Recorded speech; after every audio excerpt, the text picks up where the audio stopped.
Minza, nilikuambia usionekane mchana. Sasa kwa nini unaonekana? Nilikwambia mtawala, siwezi kuendelea kujificha kama kivuli tena. Minza, falme hazilindwi kwa jeuri na kelele, zinalindwa kwa siri. Na mimi je? Mimi nitalindwa na nini? Wewe utalindwa na mimi. Mkalamu, wewe ndio hatari yangu kubwa. Wanawake wa himaya hii wananiona kama sumu, na wanakijiji wananiona kama laana, na pia mtoto wako Ize ananiona kama fedheha. Ize ataelewa tu. Hapana, macho ya Ize yanaona kwa haki, na haki yako wewe imejaa damu nyingi sana. Usinitajie haki. Nilipochukua hiki kiti hapakuwa na haki. Kulikuwa na mapanga, vilio na miili ya wafu. Na bado naishi ndani ya vita hivyo. Kwa nini hukuondoka jana kama nilivyokuambia? Kwa sababu nilisikia kilio cha wanawake nje ya ikulu. Nilisikia watoto wakilia kwa hofu. Nikajua mimi ni sehemu ya moto huu. Baba yangu angejua nilipo, angenichinja. Rugendo hana ujasiri wa kunigusa. Usimdharau. Umemnyang'anya heshima yake. Na mwanaume akinyang'anya heshima yake, haogopi damu. Unanitisha. Sikutishi Mkalamu, na kukumbusha tu. Nilikuchagua wewe kwa sababu hauna uoga. Na mimi nilikuchagua wewe kwa sababu nilijua una mwisho. Lakini hauna mwisho, ila una vita inayoendelea. Minza, falme zitaungua, lakini wewe utabaki salama. Salama juu ya mifupa ya watu wa himaya? Kama mimi nitakuwa sababu ya vita kati ya baba na mwana, ni bora nikae mbali. Usithubutu kuniacha. Huwezi kumiliki kila kitu Mkalamu.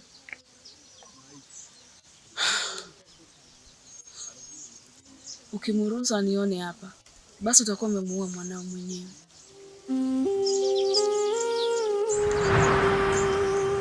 Ondoka, mpite njia hii usikuonekane. Himaya hii itakuangusha Mkalamu. Si kwa sababu ya adui zako, ila ni kwa sababu ya dhambi zako.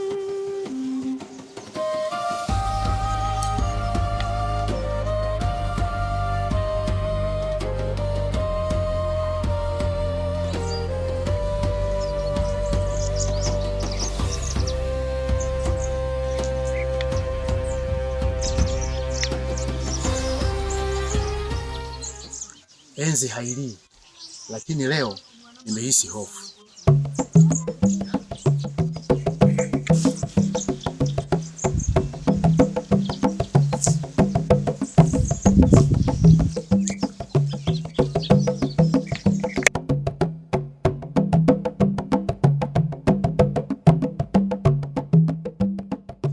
Nashukuru kwa kuja, mrithi wa kiti cha ufalme. Karibu sana. Nimekuja si kama mrithi, bali kama mtu anayetafuta ukweli. Mtu anaposita vitani, humpa nafasi ya adui ya kumuua. Na mtu anayefanya haraka bila kuuliza, huo wasiokuwa na hatia. Ukweli hauishi kwenye uwanja wa vita, unaishi kwa wazee na mizimu. Au kwa wale waliobeba damu jana usiku. Chunga ulimi wako kijana.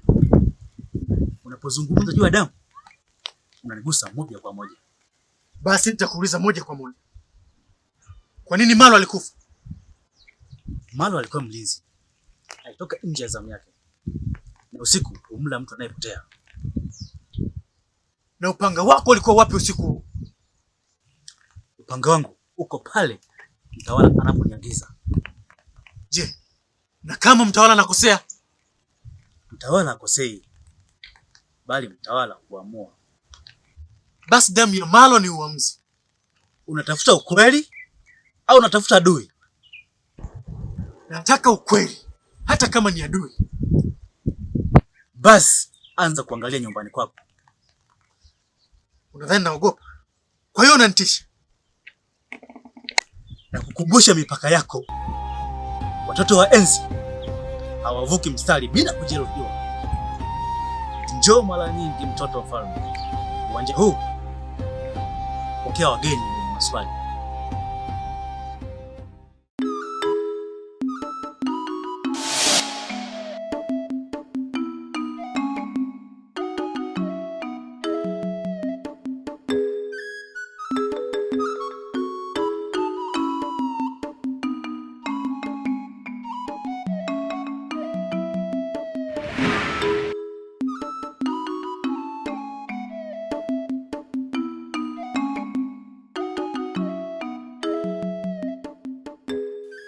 Umechelewa binti wa mtabiri. Nilijua hutanikaribisha kwa wema. Nimekuja hapa kwa sababu najua wewe unaona mbali kuliko macho ya watu wa kawaida. Macho yangu yameona damu nyingi na bado yanaendelea kuona damu nyingi itakavyomwagika katika ufalme huu. Ndio maana niko hapa. Imani inawaka na kila mtu anasimama na haki anaandikiwa kifo. Haki haidumu. Haki huishi muda mfupi katika falme zilizojengwa kwa mifupa. Imani inateketea, watu wanakufa, na bado Mkaramu yote anaita ni utulivu. Mkaramu alichagua njia ya laana siku aliyoamini kuwa damu inaweza ikaosha kosa, na sasa damu inamtafuta. Nataka kujua hizi ana hatima gani katika hii himaya? Hizi ni mtoto wa njia mbili. Akifuata ya baba ataliwa na kiti,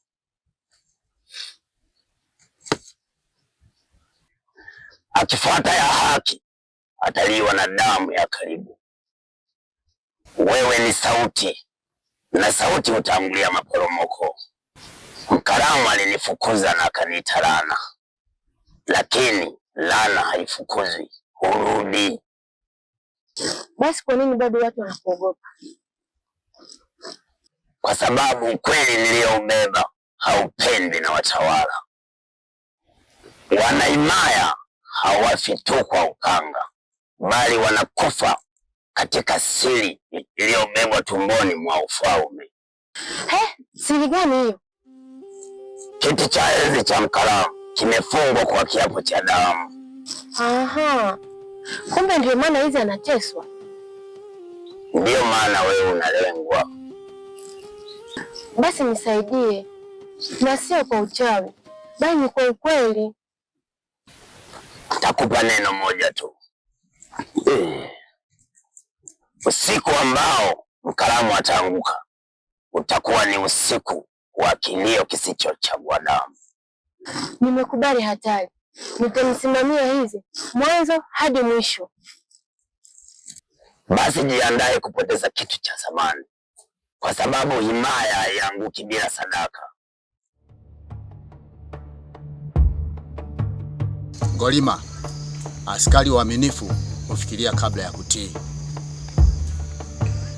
Usinisalimie leo, nisalimie kwa ukweli. Umemsikia hizi? Ewe mfalme,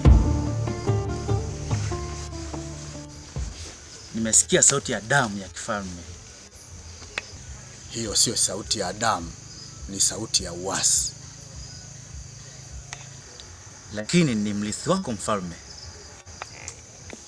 Ngolima, huyu kijana tukimwacha aendelee, atakunyima usingizi wewe, atanyima amani wazee, na atachukua enzi yangu.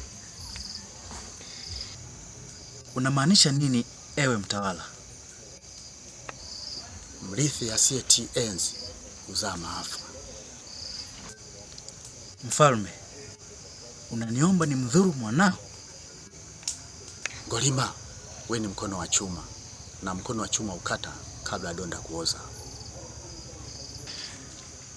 Mweke mbali kwa njia yoyote. Ngolima, na kuomba ulinde falme. Nimeua kwa ajili ya hiki kiti, lakini sijawahi kuulizwa kuhusu kuua damu ya kifalme. Leo umeulizwa. Chagua upande wa damu au upande wa enzi. Nitachagua kile kitakachobaki baada ya damu kumwagika.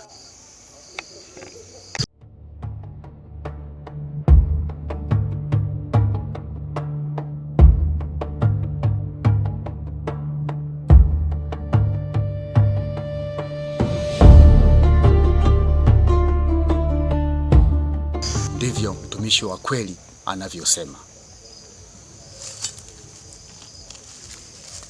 Ize mriti wa falme, mwana wa haki, anaangalia hatari, uso wake umejaa mshindo.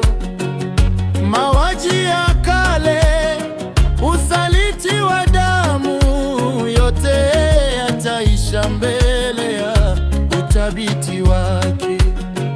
Kila kona ya kijiji, kila nyumba ya himaya, moto unawaka, fede haina enea. Lakini kidogo kidogo ujasiri unainuka, na giza linaanza kukwepa mbele ya mshindo wa kweli. Himaya ya mauaji itafikiwa na mshindi. Hakuna giza linaloshinda, hakuna fedea isiyoshughulikiwa.